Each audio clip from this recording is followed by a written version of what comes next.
Whoop, whoop. Guys. And girls. We are on our way to RV Mart. We're on day 13. Can I have the camera?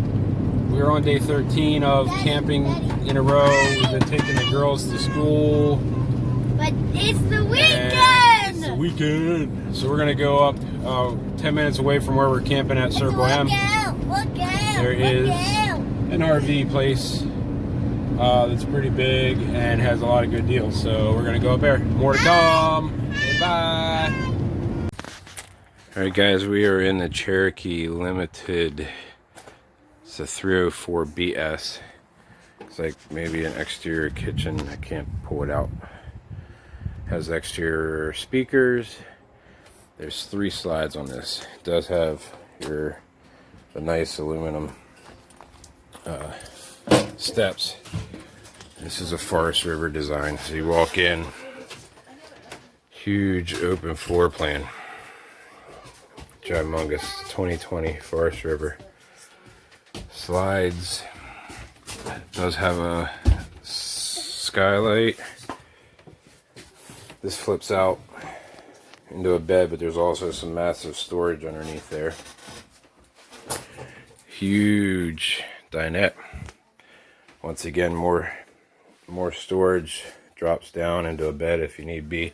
Our goal is to not have to change the dinette or pull the couch out in the living area.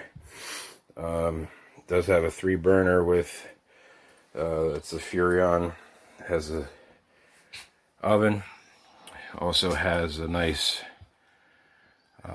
microwave, some more storage.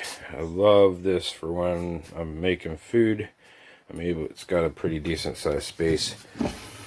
And this is probably our favorite design for the farm style, like kitchen sink.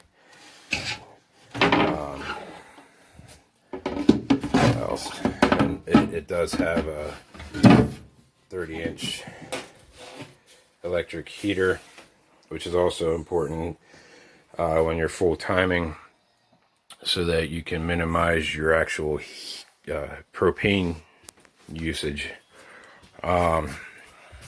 Bathroom, little tight in the bathroom. I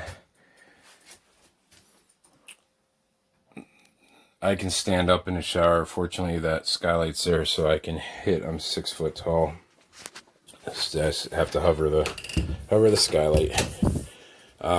Then they have another pantry over here, some shelves, and a couple hacks that we're finding out.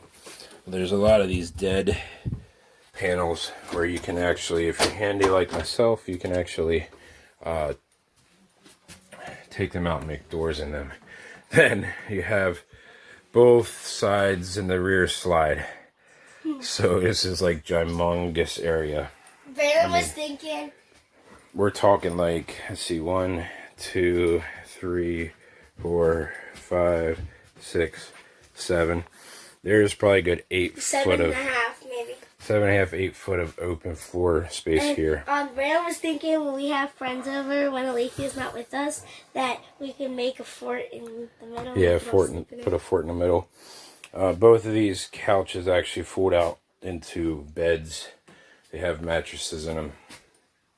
And then there's a whole big area of storage on that wall. Literally the whole rear of the camper. You can put a TV up there, and then TV. It looks on the outside. It looks really small on the outside, and when you walk in, it looks small up front. But when you walk in the back, it's like, wow. So then they have dual skylights in the roof back in the second bedroom here.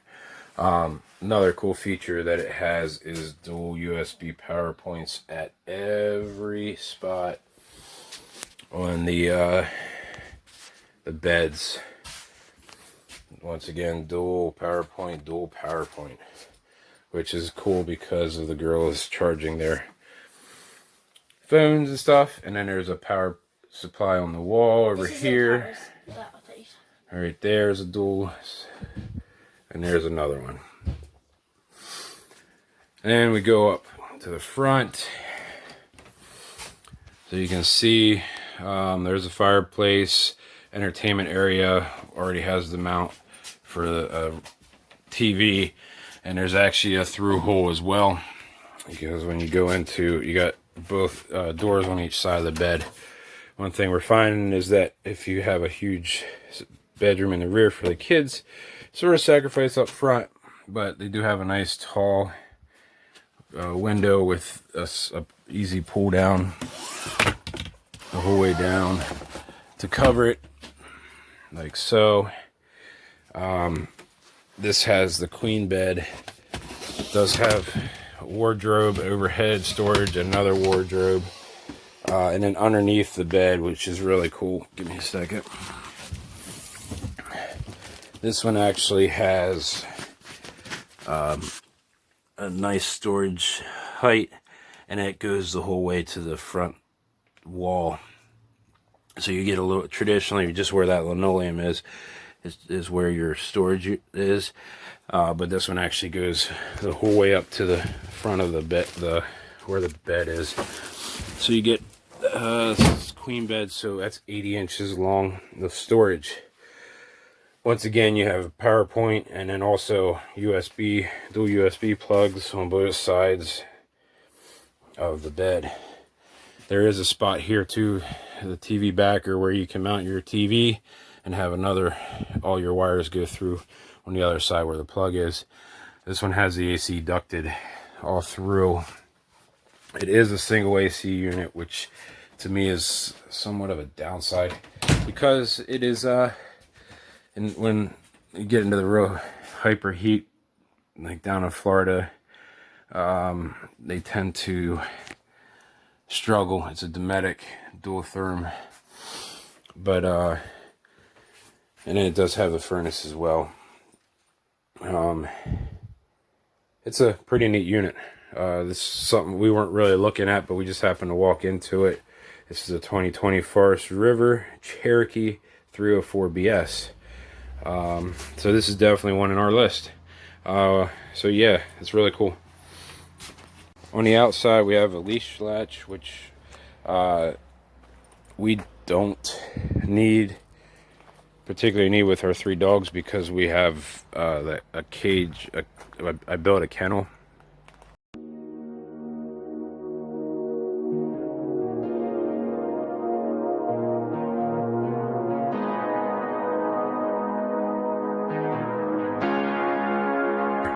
But one thing I like about this is all these Cherokees is they have the drop down already mounted, so you can use that, which is another nice feature. It does have a backup camera.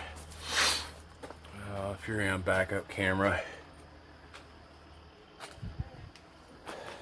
it's a 30 amp, which, because you only have the single air conditioned unit, that's all you need. And then the slides over here. There is an exterior shower, which this is actually sort of cool with it being laid out the way it is here, with the slides on each side. My ingenuity, I could probably pull that into an actual like enclosed out exterior shower for when we're down the beach and stuff like that in warm weather. We could probably pull off, rinsing off showers and stuff like that. City freshwater connections. This does have the black tank flush, which is awesome, because when you're leaving out, pull it, you can drain everything and have a spare hose you hook into that and literally flush that black tank, so that you have no buildup. Your toilet paper, everything's out of it, because when toilet paper dries into your black tank, it's difficult. Cable. This is awesome. I don't know if I can focus in on the specs here. GVWR is 11,000 pounds. So the only downside I personally see to this, it does have an awning. It's not extremely long, but the biggest downside is the furnace exhaust is right in your activity area. You're right out the door. That's one thing I get nervous about, because when they turn on, they do get hot. accidentally leaning something up against, or the kids go by it. A little nervous on that part. However, sometimes you have to deal with that. On the exterior, on the opposite side, is where your actual hot water heater is. So that one, the heat's thrown off. But the furnace is on this side. But I think with all the extra weight, extra space, and everything that you have, that's probably the only negative that we have. And it already is wired up for a 10 amp solar charge plug-in, which is pretty cool. I can't get it open right now, but anyway, yeah, it does have, so we can run a 10 amp solar panel on it without having to rewire. Has the manual stabilizer jacks, which is workable. Power jacks would be ideal for us, but hey, some of this stuff is not, the negatives aren't really that bad. But yeah, Cherokee Limited 304BS.